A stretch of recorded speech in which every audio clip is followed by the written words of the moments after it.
Assalamualaikum warahmatullahi wabarakatuh. Pemirsa di mana saja Anda berada, selamat berjumpa kembali dengan channel YouTube Insan Dongeng.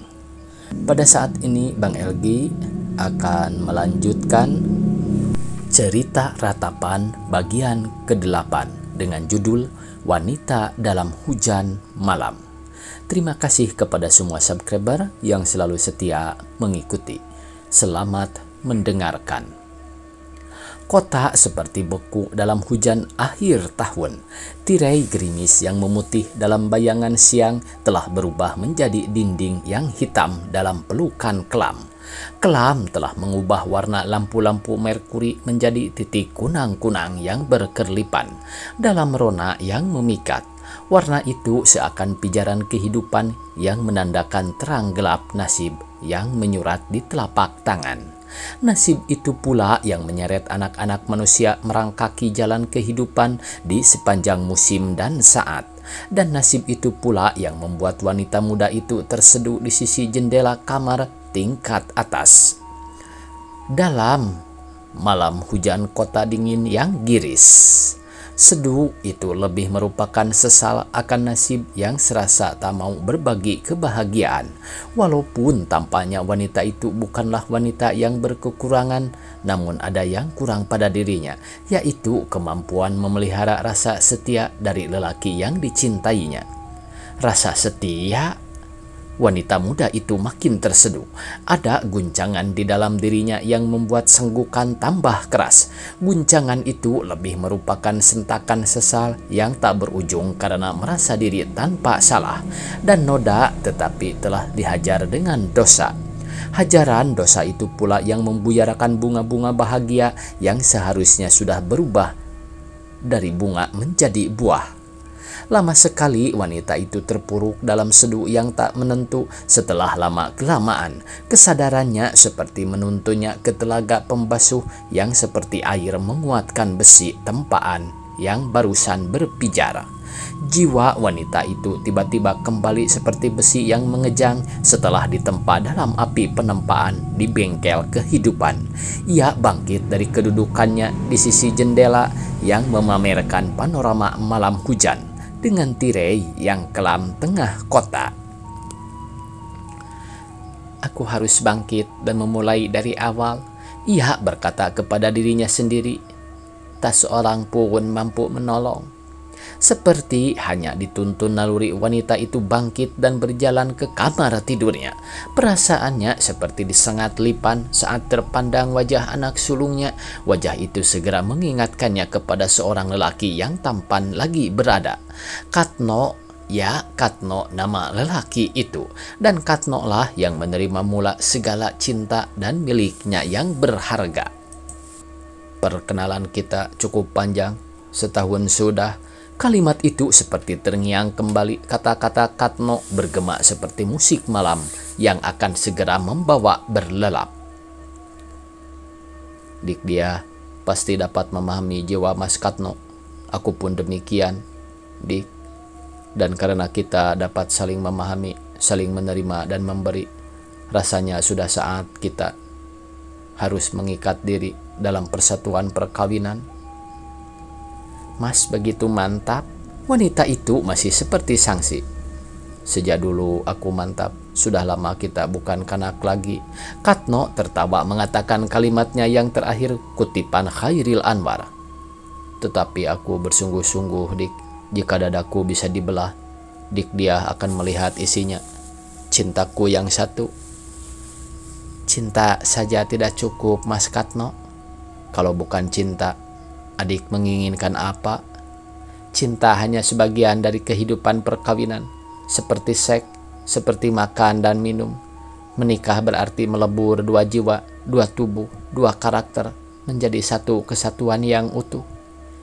Itu dimulai dan diakhiri dengan cinta, tetapi harus dilandasi rasa kasih. Kasih itu nilainya lebih rendah dari cinta, Dik.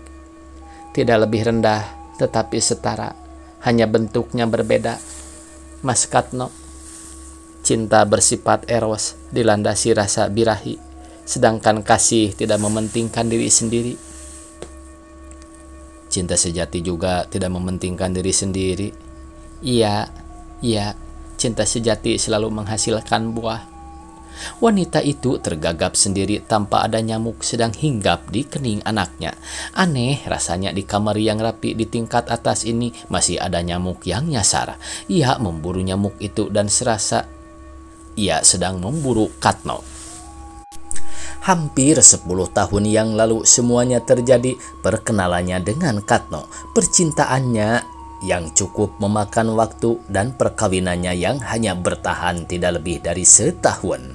Aneh rasanya bahwa perkawinan yang dilandasi rasa cinta dan rasa kasih sayang melimpah itu harus diakhiri dengan perpisahan. Tetapi yang membuat wanita itu tak habis pikir adalah tuduhan suaminya tentang dirinya yang berbuat serong. Itu yang menjadikan ia tersinggung bahwa ia telah menyerahkan dirinya dan kasih dan cintanya hanya untuk satu lelaki, suaminya. Tetapi malah ia dituduh berbuat yang tak senonoh, benar-benar tuduhan yang menoreh perasaan. Wanita itu akhirnya berjalan sendiri dengan beban kandungannya. Ya, kandungan itulah muasalnya ia akhirnya harus sendiri, karena suaminya menuduh bahwa benih yang dikandung wanita itu adalah semainan lelaki lain, bukan benih Katno. Iya, kita telah sepakat tidak saling menyakitkan, ia berkata kepada suaminya, dan kita telah sepakat untuk tidak saling mengkhianati. Mas Katno masih ingat kan? Tak ada yang lupa, tetapi aku sudah mengatakan bahwa anak belum saatnya kita miliki sekarang, dan kau bukankah sudah menunjuk waktu yang tidak subur? Semuanya kehendak kita yang diberkati Allah. Wanita itu ngotot bertahan. Siapa yang mampu menciptakan kita? Janin itu harus digugurkan. Digugurkan? Tak ada alternatif lain. Semuanya karena keseronganmu. Mas yang jahanam, kalau kau tak mengikuti kataku, lebih baik aku pergi. Wanita itu tiba-tiba tergagap lagi. Wajah putranya yang tidur pulas itu serasa memadamkan unggun kebencian yang menyala terhadap suaminya. Katno yang telah pergi dari hidupnya, dan seperti tanpa sadar pula matanya tertatap anaknya yang lain. Seorang gadis mungil tidur dalam posisi miring, wajah yang lugu dan seperti selalu menyimpan senyum. Begitu damai, begitu tentram. Seperti sebuah dunia yang jauh dari kecamuk perang, seperti wajah alam desa yang belum dipoles tangan-tangan industri, seperti wajah hutan yang menyimpan kekayaan alam, seperti wajah bumi yang setia menyimpan logam-logam mulia. Wajahnya itu seperti tersaput kemuliaan. Wajah putrinya itu segera mengingatkannya pada seorang lelaki, ya lelaki yang kemudian menyemaikan benih hingga menjadi putri mungil yang menjadi kesayangan dan kebanggaannya, yang nanti menjadi penggantinya, seperti Hawa yang setia menurunkan anak manusia hingga memenuhi bumi. Rasa suka yang melimpah seperti naik ke langit bila ia berada di antara buah hatinya selalu terkendala oleh berbagai kenang-kenangan yang berkesiur menimpuk dengan rasa duka dan nyeri yang melompat ke hati. Ia tiba-tiba teringat pertemuan dan perkenalannya dengan Karni, lelaki muda yang hampir sebaya dengan usianya, lelaki yang tampan menggambarkan karisma yang kuat, lelaki yang seharusnya mampu terus, tempat ia menyandarkan rumah kasih dan kesetiaan serta cinta yang tulus. Dan memang lelaki muda itu mampu merampas rasa duka yang dahulu ditoreh oleh Katno. Tetapi tiba-tiba taman bunga yang penuh keseriaan tersiram hujan lebat yang membuat semuanya mengalir. Ya, mengalir, melimpah seperti pala yang kepenuhan kemanisan madu sehingga ada yang mengalir tak terasa. Malam berhujan dan selimut cinta telah terkuak. Karni memang lelaki muda yang memenuhi segala syarat seorang suami. Ketampanan, kelembutan, uang, dan ranjang. Semuanya seperti hujan jatuh dari langit, seperti kepastian kompas yang menunjuk arah. Hujan begitu deras membuat segala dataran jadi melimpah, segala hulu sungai menjadi berarus deras, membuat segala sungai dan danau banjir tak terkira. Semuanya jadi banjir, kepundan gunung api, dan ranjang malam. semuanya jadi banjir. Wanita itu seperti menyusuri jalan-jalan sekitar 5 tahun yang lalu. Segala banjir yang datang memang datang membawa banyak kesakitan. Tetapi kesakitan yang menimpa wanita itu seperti kesakitan yang memang disengaja. Karni yang melimpahkan banjir demikian saja meninggalkan jejak pada janin yang kemudian berubah menjadi gadis mungil tambatan hati. Itu keseronganmu. Karni meludah di depan dia, istrinya. Tak mungkin jadi, karena bukan pada masa suburmu. Kenapa mas bisa berkata begitu? Karena kamu memang wanita tidak setia. Mas dapat membuktikan ketidaksetiaan? Wanita itu tergagap lagi. Wajah si mungil yang sedang dalam tidur mencerminkan kekuatan yang terpendam, rasa cinta yang merembak pada suami saat benih ditanam, dan rasa sakit yang seperti mematahkan semangat hidup menyatu dalam rasa kasih yang membesarkan buah hati. Wajah itu seperti selalu memanggil dengan kasih sejati, mengimbau dari kejauhan yang sayup dengan dendang sayang seorang kelana. Kadang wajah itu seperti irama kecapi surgawi yang mendentingkan nada-nada bening musik para nabi. Kadang ia bagaikan semilir angin yang mengantarkan para nelayan ke ladang lautan, menimbakan rezeki bagi para petani. Rasa pedih dan kesakitan oleh tuduhan suami lelaki yang menyebarkan benih terobat jika terpandang wajah yang penuh sayang, seperti ada benang kasih yang terulur dari surga mengikat hati dan jiwa dalam rumah yang penuh bunga. Di kamar dan ruang-ruang yang ada seperti menggemakan kata-kata bertuah tentang kebaikan dan keabadian. Itu semua yang membuat wanita itu mampu menguatkan jantung dan jiwanya untuk tidak patah karena tuduhan dan kepergian para suami. Tirai hujan seperti membekukan kota dalam dingin, kelam yang terulur dalam gelap pekat seperti beradu kekuatan dengan hujan dan angin yang bersaing dalam irama napas kota. Wanita itu tampak terasa menarik napas dalam-dalam. Pada saat itu ada sesuatu yang terasa mengganjal. Hamil. Wanita itu mengibaskan anak rambut yang jatuh di keningnya. Sejak tadi ia jatuh dalam perjalanan jiwa yang tak berguna. Sebagai wanita karir, ia seharusnya mampu mengatasi semuanya dengan keadaan yang wajar. Tetapi semakin ia mengibaskan kenang-kenangan kepahitan, tiba-tiba saja semuanya seperti berlomba melompat dan berjingkrak-jingkrak dalam kenang-kenangan yang makin memanjang, makin melanjur dalam uluran waktu, seperti sebuah jalan yang tak berujung, seperti sebuah jalan raya dunia yang entah berakhir pada negeri dengan rumah-rumah tanpa pintu dan jendela. Hamil. Wanita itu seperti tersedak air karena kecepatan minum. Rasa aneh yang menjadi kenyataan memasuki kehidupan wanita itu tanpa dapat ditangkal. Itu yang membuat ia tersedak karena peristiwanya selalu berujung pada hamil. Perpisahannya dengan Karni membuat dia sangat berhati-hati memilih teman, tetapi kemudaan dan jiwa keduaan yang memanggilnya dari balik sepi dan ranjang malam membuat dia tidak mampu menolak kedatangan Kasno. Dan menurut perhitungan dia, Kasno memang lelaki yang pantas menjadi tumpuan dan pelabuhan akhir rumah tangganya. Itu sebabnya ia selalu membuka pintu untuk Kasno dan juga membuka hati untuk membuhul kembali tali-tali jiwa yang dahulu telah diputuskan Katno dan Karni. Dalam impian dia, Kasno adalah lelaki yang memang tidak mungkin membelot dan menuduh sesuatu yang tanpa alasan. Apalagi Kasno memang lelaki yang berpendidikan dan lagi ia cukup punya wibawa dan jabatan. Dalam suatu saat, dia berkata kepada Kasno, "Dia sudah punya 2 anak, Mas Kasno. Sedangkan Mas sendiri masih lajang.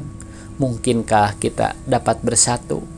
Dia berkata dengan segala keraguannya, "Aku tak mau gagal lagi." Siapa yang ingin gagal? Kalau misalnya Mas Kasno membuang dia seperti membuang sampah. Karena apa dia dibuang? Kalau misalnya terjadi ketidakcocokan setelah kita menjalani kehidupan rumah tangga, kita kan sudah dewasa, kita kan dapat memusyawarahkan segala yang menjadi problem rumah tangga. Tak ada yang berat kalau kita bicarakan bersama. Kalau kita pikul bersama, kita akan menjadi kukuh. Kalau kita diikat menjadi satu. Tetapi dia punya latar belakang yang jelek jika dibandingkan dengan Mas Kasno. Dia sudah punya suami, punya 2 suami, dan punya 2 anak dari 2 suami. Yang penting kan kita saling mencintai. Tetapi 2 suami dan 2 anak dari 2 suami, suatu prestasi yang bukan baik. Itu tergantung siapa yang melihat dan mengatakan. Kita tak perlu mengungkit yang sudah lewat. Kita hanya perlu memandang ke depan. Kita hanya akan meraih bahagia yang bakal tiba. Dia tergagap dengan rasa tersedak yang makin kuat. Tirai kelam yang didindingi oleh hujan makin menebal. Suasana kota seperti itu mati dalam dingin menggigil. Semua yang kucinta dan kusayang harus pergi karena aku hamil. Wanita itu berkata lagi, seperti berkisah kepada kelam. Tetapi aku harus bangkit. Aku harus membangun diriku agar aku tidak tergantung kepada lelaki. Suaranya meluncur ke dalam hujan yang jatuh makin deras. Ternyata Kasno juga pergi. Setelah dia hamil, lelaki itu juga menuduh wanita itu telah berbuat serong. Tak ubah 2 lelaki pendahulunya. Setelah mereka menanam benih dan benih itu tumbuh menjadi, mereka sama-sama pergi. Aneh sekali. Akan tetapi itulah keanehan yang telah menjadi kenyataan. Dengan pelan dia membaringkan dirinya di atas kasur yang empuk. Semua pintu dan jendela telah diperiksanya tadi. Semuanya telah terkunci. Sekilas ia masih memandang wajah kedua anaknya yang telah tidur pulas. Tanpa sengaja tangannya menyentuh perutnya. Terasa perut membukit. Ada sesuatu yang menggeliat dan wanita itu merasakan suatu kenikmatan yang luar biasa. Rasa cintanya begitu mengental. Apalagi setelah Kasno pergi dengan tuduhan keserongan, 3 lelaki dengan tuduhan yang sama. Tuduhan yang tak beralasan. Dia merasakan memang sulit mempertahankan kebenaran seperti sulit menegakkan benang basah. Tetapi ia akan berusaha tetap berdiri pada posisinya yang tak goyah oleh godaan. Kelam makin merata dalam hujan yang jatuh makin deras. Geliat di dalam perut dia menyadarkan tentang gerak kehidupan yang sedang dikandungnya. Aku suka mengandung kehidupan. Suaranya meluncur sendiri, matanya terpejam dan senyum mengulas pada wajahnya. Musik hujan terdengar menyanyi di atas atap dan sapuan angin melelak pada daun jendela. Tamat pemirsa. Jakarta, November 1985. Semoga esok kita bisa berjumpa kembali. Billahi taufiq wal hidayah. Wassalamualaikum warahmatullahi wabarakatuh.